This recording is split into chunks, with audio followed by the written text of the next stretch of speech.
Police അറിഞ്ഞാൽ എന്റെ ഭാവി അതോടെ അവതാളത്തിലാവും. അപ്പോ അനന്തൻ ഇവിടുന്ന് പോണം. പ്രഭാകര. അപ്പോൾ എല്ലാ അച്ഛന്മാർക്കും ഹാപ്പി ഫാദേഴ്സ് ഡേ.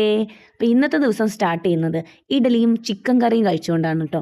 എന്നിട്ട് വേഗം ക്ലീൻ ചെയ്തു, കാരണം ഒരിടം വരെ പോകാനുണ്ട്. രശേട്ടൻ്റെ കസിൻ്റെ ഒരു മോനുണ്ടായിരിക്കുന്നു. അപ്പോൾ അവരെ കാണാൻ ഇതുവരെ പോയില്ല. ഒന്ന് പോയി കളയാമെന്ന് വിചാരിച്ചു, കാരണം എല്ലാ ദിവസവും സാറ്റർഡേ സൺഡേ ഒക്കെ തിരക്കായിരിക്കും. അപ്പോൾ ഇന്നാണ് ഒന്ന് ഫ്രീ ആയിട്ടിരുന്നത്. അപ്പോൾ നേരെ കുളിച്ച് റെഡിയായി ഞങ്ങളിത് ഓട്ടോയിലാണ് കേട്ടോ പോണത്. ഞങ്ങൾ 4 പേരും കൂടെ റെഡിയായി പോവുകയാണ്. കാർ കൊടുത്തതിന് ശേഷമുള്ള ആകെപ്പാടുള്ള കഷ്ടപ്പാട് എന്ന് പറയുന്നത് ഇതാണ്. 4 പേരും കൂടെ പോകുമ്പോൾ ഉള്ളൊരു ബുദ്ധിമുട്ട്. എന്തായാലും അടുത്ത് തന്നെ ഒരു കാർ വാങ്ങിക്കണം. എൻ്റെ സെക്കൻഡ് സ്റ്റഡ് എങ്ങനെയുണ്ടെന്ന് പറയണേ. ഞാനൊന്ന് ട്രൈ ചെയ്ത് നോക്കിയാണ്, ഒരു വെറൈറ്റി പിടിച്ചതാണ്. ശ്രീകുട്ടൻ്റെ ഫേസ് കണ്ടിട്ട് നിങ്ങൾക്ക് എന്തെങ്കിലും തോന്നുന്നുണ്ടോ? ഒന്നുമില്ല. ബസ്, ഓട്ടോ എന്നീ മുതലായ സാധനങ്ങളിൽ കയറുമ്പോൾ അവൻ 5 മിനിറ്റിനകം ദേ ഇതുപോലെ ഉറക്കമാവും. പിന്നെ നടക്കുന്നതൊന്നും അവൻ അറിയില്ല. പിന്നെ സ്ഥലം എത്തിയിട്ടായിരിക്കും എഴുന്നേൽക്കുന്നത്. എന്തായാലും നമ്മൾ പോണത് നെന്മാറയിലേക്കാണ് കേട്ടോ. എനിക്ക് ഈ പ്ലാന്റ്സ് ഒക്കെ ഉണ്ടല്ലോ, മണി പ്ലാന്റ് പോലുള്ളൊക്കെ ഞാൻ വളർത്തുന്നത് ഇതുപോലെ ചുറ്റിപ്പടർത്തി വിടാനാണ്. പക്ഷെ അതെങ്ങനെ സാധിക്കുമെന്ന് എനിക്കറിയില്ല. അവിടെ പോയപ്പോൾ ചേച്ചി ഇതാ പഫ്സും മഫിൻസും പഴവും ചായയും ഒക്കെ റെഡിയാക്കി വെച്ചിരുന്നു. കാരണം അവർ സ്വന്തമായിട്ട് ബേക്കറി നടത്തുന്നുണ്ട്, അവർ സ്വന്തമായിട്ട് ബേക്ക് ചെയ്യുന്നുണ്ട്.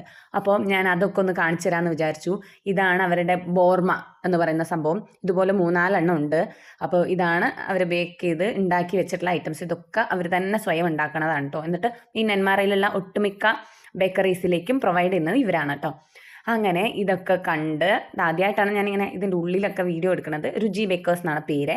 അപ്പോൾ അതൊക്കെ കഴിഞ്ഞ് ഞങ്ങൾ വീട്ടിലേക്ക് തിരിച്ചപ്പോഴത്തേത് ആ കോവയ്ക്കയുടെ വള്ളി കുറച്ചധികം പടർന്ന് കിടക്കണു. എൻ്റെ ചേട്ടൻ കോവയ്ക്ക പറിച്ച് പച്ചയ്ക്ക് കഴിക്കാനുള്ള പ്ലാനാണ് കേട്ടോ.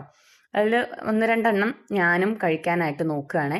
കാരണം പണ്ട് കുട്ടിക്കാലത്തൊക്കെ ഈ കോവയ്ക്ക് ഇങ്ങനെ പറിച്ച് കഴിക്കുന്നത് ഒരു ക്രേസ് ആയിരുന്നു. അപ്പോൾ അതിലേക്ക് ഞാൻ അങ്ങ് പോയി. ടേസ്റ്റ് ഉണ്ടോ ചോദിച്ചാൽ ടേസ്റ്റ് ഒന്നും പ്രത്യേകിച്ച് ഉണ്ടാവില്ല, പക്ഷെ ഒരു രസം അല്ലാണ്ട് എന്ത്. ദെൻ അതും കഴിഞ്ഞിട്ട് ഞാനിതാ എൻ്റെ ഈ ചെടികളൊക്കെ ഉണ്ടല്ലോ, അതിലൊക്കെ ഈ പായൽ വന്ന് വെള്ളത്തിലിട്ട് വെച്ചിരിക്കുകയല്ലേ. അപ്പം പായൽ വന്നിട്ടുണ്ട്. അപ്പോൾ അതിൻ്റെ വേരൊക്കെ ഒന്ന് കഴുകി വൃത്തിയാക്കിയിട്ട് വീണ്ടും പോട്ടിലേക്ക് ഇട്ടു. മണി പ്ലാന്റ് ഫുൾ കട്ട് ചെയ്ത് ആ പോട്ടിലേക്ക് വീണ്ടും വേര് പിടിപ്പിക്കാൻ വേണ്ടി ഇട്ടിട്ടുണ്ട് കേട്ടോ. എന്തൊക്കെ ആക്കണമെന്നൊരു ഐഡിയ ഇല്ല, പക്ഷേ ഈ ചെടിയിൽ നോക്കി ഇങ്ങനെ ഇരിക്കാൻ നല്ല രസം. അതുകൊണ്ട് കുറച്ചേരം ഇങ്ങനെ നോക്കിയിരുന്നു ഞാൻ. എന്നിട്ട് ആ ചെടിയൊക്കെ ഒന്ന് ക്ലീൻ ആക്കി അവിടെ വെച്ചിട്ടുണ്ട്, വെയിൽ കൊള്ളുന്നിടത്ത്. നോക്കാം. ദെൻ ഒരു ഉച്ചമയക്കമാവാമെന്ന് വിചാരിച്ചു. ഞാൻ ക്യാമറ ഓണാക്കി കിടന്നു. എപ്പോഴാണ് ഉറങ്ങിയെന്ന് എനിക്ക് പോലും ഓർമ്മയില്ല ഗൈസ്. അപ്പം ഇനി അടുത്ത വീഡിയോയിൽ കാണാം. അതുവരേക്കും tata, bye bye, see U.